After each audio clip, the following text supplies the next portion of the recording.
আজকে আমি যাচ্ছি পিকনিকে ক্যাটারিং করতে। তো বিষয়টা ছিল কিছু এরকম, সকাল সকাল রেডি হয়ে আগে গেছিলাম বাবাইদার বাড়িতে। আর বাবাইদার ঘরের ভেতরে ঢুকতেই দেখি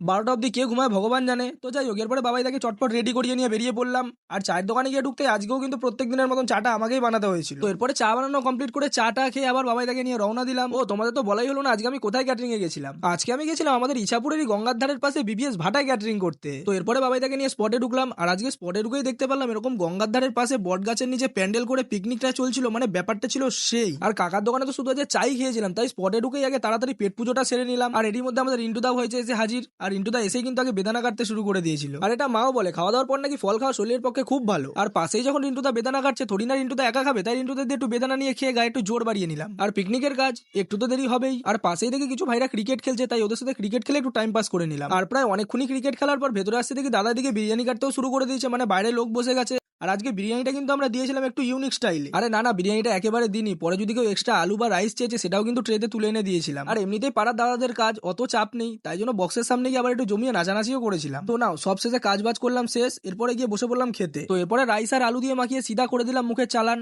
আর সত্যি কথা বলতে বিরিয়ানির টেস্ট আজকে জাস্ট অমাইক ছিল। তো যাই হোক, আজকে ভিডিওটা এই পর্যন্ত। ভিডিওটা ভালো লাগে লাইক করে চ্যানেলটাকে সাবস্ক্রাইব করে দিও। বাই।